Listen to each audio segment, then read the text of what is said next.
Mana hozir Algovga keldik. Mana bu uylarni qarangizlar. Maza qilib yashaydi bu yerdagi odamlar.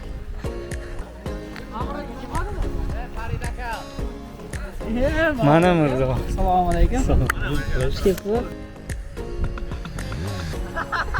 Mana Germaniya qishloqlari.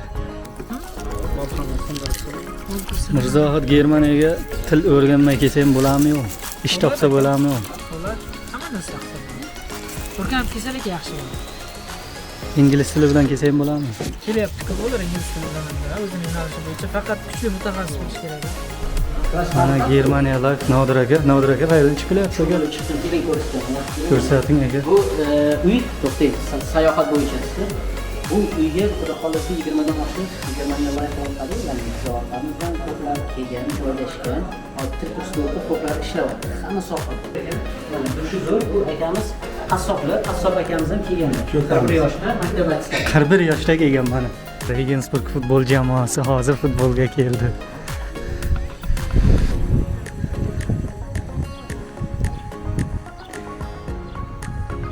Dalalarni qarangizlar qanday chiroyli.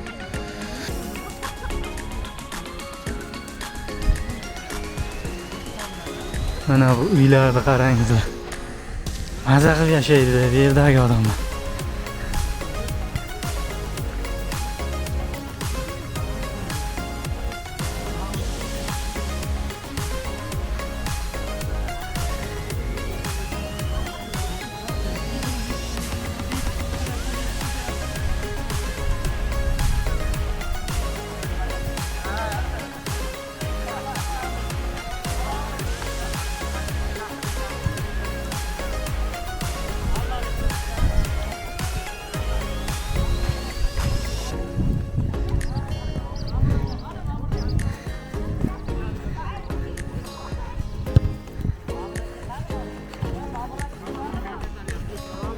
Assalomu alaykum aka, yaxshimisiz, tinchmisiz?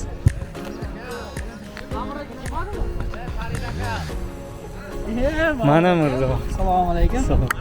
Xush kelibsiz. Qani o'sha mashhur Regensburg jamoasini yetaklab kelibsiz. Mana u hammasi Kempton City'ga qarshi o'ynayman deb. Qalaysizlar? Yaxshimisizlar? Tinchmisizlar? Assalomu alaykum aka, yaxshimisiz? Assalomu alaykum. O'yinni boshlaymizmi, kechiktirmaymiz? Yaxshimisizlar?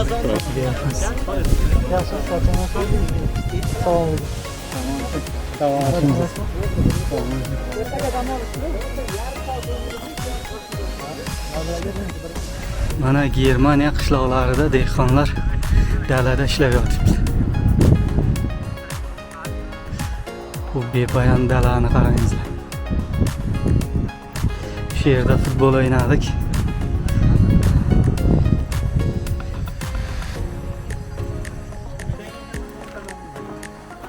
Mana shu yerda mana osh qilyapmiz. Ikkita qozonda osh bo'lyapti. Ana chekkalarni nima qayerga qo'yish kerak? Yo'q. Ha? Alohida tekshirib. Aka bu karnaymi? Pot chiqadigan karnay deyarmi o'zbekchasiga? Yo'q, karnay emas, karnay qilib ochdik bu yerda. Mamtdan olib chiqib qoldi. Mana Toshkentcha osh, bunisi Samarqandcha osh. Bunga zig'ir yog' solingan, bunisiga solinmagan, ha? Mana tekshirchilar ochib qo'ymoqda.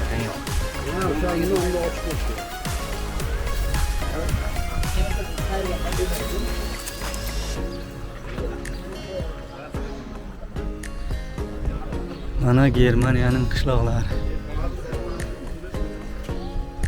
Regensburgda futbolistlari kelib maza qilib o'tiribdi. Ham bir 30 euro bordir-a?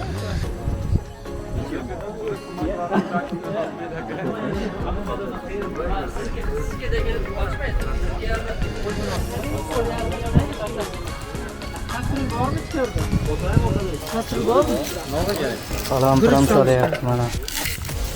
Qozon bordi. Bo'ladi qozon.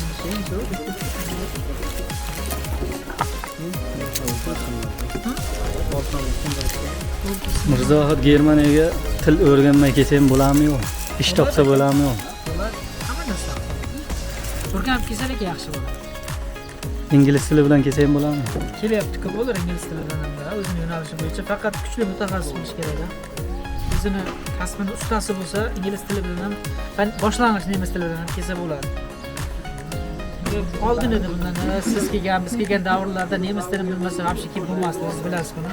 Hozir Germaniya imkoniyat yaratyapti. Ustamisan, qo'lingda kasbing bormi? Hech bo'lmasa boshlang'ich darajada nemis tilini bilasanmi? Kelib. O'zbekistonda qayerda til o'rgansa yaxshi maslahatingiz? O'zbekistonda yashab. Mening kursimda deng. Yo, endi mening kursim tabiiy, keyinroq aytaman. Birinchi navbatda yashab turgan joyda. Agar o'zim yashab turgan joyda bo'lmasa yoki til kursidan qoniqmasa, vohaliklar, Qashqadaryo yoki bog'lari, Samarqand, Jizzaxlar Samarqandga kelsa, biz bildiğimiz berib o'quv markazimiz bor. Yoki Toshkentda bo'lsa, Toshkentda ham bor, Nodir aka, Germaniya Life bor. Ishlab ko'p, o'quv markazlar zo'r, hozir juda individual ishlayapti, kuchayib ketdi. Oldinda faqat GOT edi. Hozir GOT ham qolib ketdi aka, o'quv markazlari. Ha, shunaqa. Samarqandda bo'lsa yoki shu atrofda bo'lsa, Samarqandga kelsa, keldigan berib tutamiz. Bizda yana uzoqroqdan keladiganlar yotoqxona ham bor, yotoq joylar ham bor.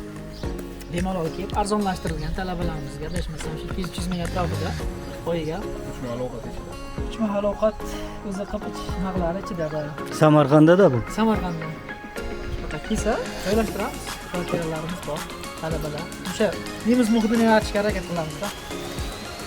Ana eshitilaringmi? Germaniyaga kelsalaring til o'rganib kelish kerak. Til o'rganib kelgandan keyin Germaniyada ish topish ham osonroq bo'ladi. Mana shu yerda o'zbeklar turadi.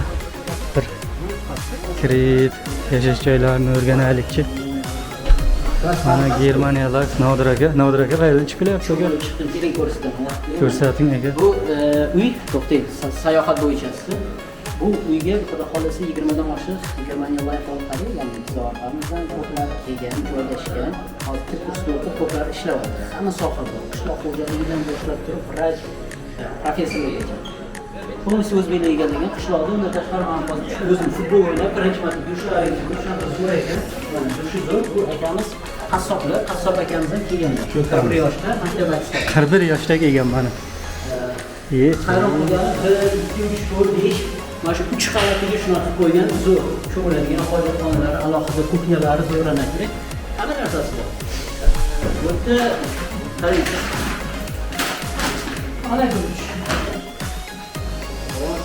Mana bu akamiz ustoz, o'qituvchilar. Bugun guruh rahbari, ya'ni mana shu zafarga o'tgan bo'lsa, mana shu tashkilotlardan ko'rganlarni yurish bo'yicha o'tishadi. Samarqandda joylar bor. Samarqandda bo'lsa bularga chiqarasiz. Toshkentda bo'lsa Germaniyaga chiqarasiz. Nomi o'rgatib qo'yamiz. Tilni aytgacha. Germaniyada kelsanglar, osham qilib beraveramiz. Yemindan. Shunaqa, mehmon bu Sayohatni mana shu yerda qilaverasiz. Mana shu akalarga uchratsalaring Germaniyaga bemalol kelasizlar. U yoqda ham til kursida o'qisalaring bo'ladi, bu yerda ham. Shu yerdamiz. To'xtang, o'z ko'rinyapsizmi? Mana endi gapim. Assalomu alaykum. Nima ish qilasiz bu yerda? O'qituvchilik dars beraman shu. Nima Mirzohid bilan birga-da? Da, shular bilan birga. Ha. Ulardan ta'lim olamiz.